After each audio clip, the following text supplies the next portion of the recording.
अम्मा बाद। आज के इस प्रोग्राम में मेरी तकरीर का अनुमान है सफर आखिरत की तैयारी। जिंदगी क्या है धड़कता हुआ नन्हा सा दिया, जिंदगी क्या है धड़कता हुआ नन्हा सा दिया, एक ही झोंका जिसे आके बुझा देता है। याद करें मुस्तमा गम का धड़कता हुआ आंसू, पल झपकना जिसे मिट्टी में मिला देते हैं। इंसानी जिंदगी हवा में रखे हुए चिराग के मानंद है। पूरा आदमी अगर चिराग शहर है तो जवान चिराग शाम है। इंसानी जिंदगी भी एक पल की मोहताज होती है। जिस तरह किसी इंसान की पलकों पर आंसू होता है, पल झपकने का मोहताज, पल झपकी वो आंसू मिट्टी में जा मिला। यही मामला इंसान की जिंदगी का है। पानी के बुलबुले के मानंद है। कुछ मालूम नहीं होता कि वो बुलबुला कब फटेगा, बस थोड़ी देर की बात होती है। यही मामला इंसान की जिंदगी का है। किसी ने क्या अच्छी बात कही है, जिंदगी इंसान की है मानंद मुड़ के भेद हुआ। जिंदगी इंसान की है मुड़ के मानंद भेद हुआ। कुछ देर शाख पर बैठा चहचहाया उड़ गया। जिस तरह किसी परिंदा किसी शाख पर आकर बैठता है, थोड़ी देर चहचहाता है, इसके बाद उड़कर चला जाता है। हम भी इसी परिंदे के मानंद है। दुनिया के इस दरख्त पर थोड़ी देर के लिए आए हुए हैं। जितना वक्फा हमें मिल रहा है हम चहचहा रहे हैं। इसके बाद हमको अपने असली घर को जाना होगा। इसलिए हमें चाहिए कि हम दुनिया से दिल लगाने के बजाय आखिरत से दिल लगाए और आखिरत की तैयारी में हर वक्त मशगूल है। दुनिया में हूँ दुनिया का तलबगार नहीं हूँ, दुनिया में हूँ दुनिया का तलबगार नहीं हूँ, बाजार से गुजरा खरीदार नहीं हूँ। इसलिए हमें चाहिए कि हम दुनिया के बाजार से गुजर जाएं, इसका ग्राहक ना बने, खरीदार ना बने। हम तलबगार सिर्फ अल्लाह रब्बुल इज्जत के हैं, आखिरत के हैं।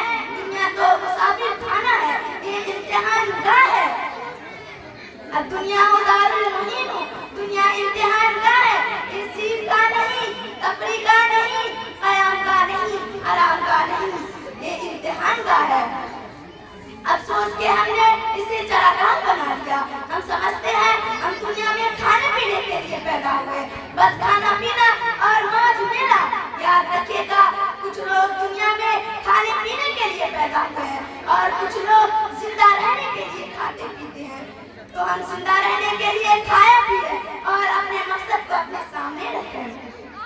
अगर चंद आयाम हमने दुनिया के ऐशो आराम में गुजार लिए, आखिरत को अपने बदले खरीद लिया, तो हमने बहुत बुरा किया। अगर किसी बच्चे को एक लॉलीपॉप दिया जाए और उससे कहा जाए कि तुम्हें इसे थोड़ी देर चूसना है, इसके बाद हम तुम्हें एक दो थप्पड़ लगाएंगे, तो वो छोटा बच्चा भी राजी नहीं देगा। हम दुनिया के इस लॉलीपॉप पर इतना फरिश्ता होते हैं कि हम भूल जाते हैं कि अज़ाब वाले फरिश्ते आखिरत में इंतजार में हैं। मैं इनके सवाल के जवाब दे सकूं। हम इतने अक्लमंद हैं, दुनिया का हर काम करते हुए सोचते हैं औरतों को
अपने ईमान से बेपरवाह होती है और 100% रिस्क के ऊपर होती है। हम क्यों नहीं सोचते, हमारी अकल क्यों काम नहीं करती? अगर कोई बंदा को आप देखें और उनसे पूछे कि क्या आपने फजर की नमाज पढ़ी, कुरान की तिलावत की, तो वो कहेगा जी मौलाना साहब मुझे तो टाइम ही नहीं मिलता, मैं अकेला हूँ, मसरूफ रहता हूँ, जो नौकर चाकर है उस पर बंदा तो इस्तेमाल ही नहीं कर सकता, बच्चों का मामला है, मुझे टाइम देना पड़ता है, मैं तो टाइम निकाल ही नहीं सकता हूँ। तो वो मस्जिद आने और नमाज पढ़ने के लिए टाइम निकाल नहीं सकता। कुछ दिन बाद वही बंदा आता है और कहता है जी मौलाना साहब मेरे लिए दुआ कर दीजिए कि एक बिजनेस मिल रहा है, मैं उसे खरीदना चाहता हूँ। तो आप उससे पूछिए कि वो बिजनेस खरीदने के लिए आप कहाँ से टाइम निकालेंगे? वो कहेगा जी बिजनेस मिल जाए मैं टाइम निकाल लूंगा, मैं टाइम निकाल लूंगा। अगर दुनिया में एक दुकान के होते हुए दूसरी दुकान के लिए टाइम निकाल सकते, एक बिजनेस के होते हुए दूसरी बिजनेस के लिए टाइम निकाल सकते, तो हम दुनिया के अंदर होते हुए आखिरत के लिए टाइम क्यों नहीं निकाल सकते?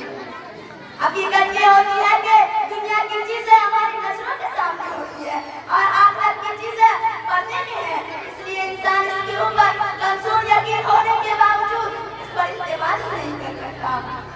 एक मछली तैर रही थी, उसे किसी बड़ी मछली ने आकर कहा कि बहन इस तरह का कोई कीड़ा देखो या गोश्त का टुकड़ा देखो या कीड़ा देखो या कांटा देखो तो तुम इस चक्कर में मत फंसना, इसके पीछे एक धागा है और धागे के पीछे शिकारी है, धागे के पीछे शिकारी है, अगर तुम उसको खाने लगोगी तो वो कांटा तुम्हारे हलक में फंस जाएगा और वो शिकारी तुम्हें पकड़ कर ले जाएगा और उसकी बीवी तुम्हें छुरी और चाकू से टुकड़े बनाएगी, फिर उसके बाद वो कबाब बनाकर तेल में तलेगी और दस्तरखान पर सजाएगी, मेहमान आएंगे और तुम्हें 32 के 32 दांतों में चबा चबा कर खाएंगे, इसलिए तुम ये काम मत करना। तो वो छोटी मछली पानी में इधर-उधर तैरती रही तो उसे वो सब कहीं दिखाई में नहीं दिया, तो वो सोचने लगी ना तो मुझे धागा दिखाई में आता है और ना शिकारी और ना उसकी बीवी और ना उसकी छुरी चाकू और ना उसका किचन और न तेल की कढ़ाई, तो अगर वो इस पर इत्तेमाद यकीन कर ले तो उसका अपना फायदा है, अगर वो ये कहकर अगर वो ये यकीन ना कर उसको खाने लगेगी तो कांटा उसके हलक में खुद ब खुद फंस जाएगा और उसको धागा भी दिखाई में आ जाएगा और शिकारी भी और उसकी बीवी भी और छुरी चाकू से टुकड़े करते भी और उसका किचन भी।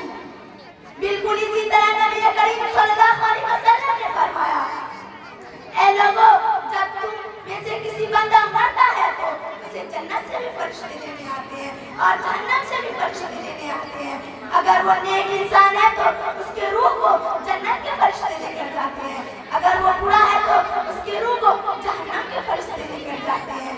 नेक लोगों की रूह को लेकर इल्लीयीन पर जाते हैं जो ऊपर है और बुरे लोगों की रूह को सिज्जीन में लेकर जाते हैं जो नीचे है और कब्र को जन्नत का बाग बना दिया जाता है या जहन्नम का बाग।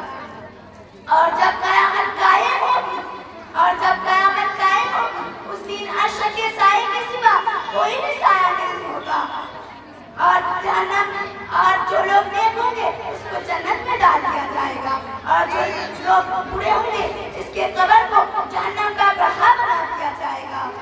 और अगर ये बात इतनी बुरी ढली है कि अगर कोई शख्स इस पर यकीन कर अभी से कोशिश करना शुरू कर दे तो उसका अपना फायदा है, अगर वो ये कहकर यकीन न करे वो कहे कि इसे तो किसी ने देखा नहीं है, जब जाएंगे तो देखा जाएगा, तो उसके कब्र को जहन्नम का गड्ढा बना दिया जाए, उसके कब्र को जहन्नम का गड्ढा बना दिया जाएगा और जो फरिश्ते काले काले लंबे दांतों वाले उसे जहन्नम में लेके जाएंगे भी वो देख लेंगे। मगर अफसोस ये होगा कि उस वक्त अफसोस करने का कोई फायदा नहीं होगा। अब मैं इन चंद बातों पर अपनी तकरीर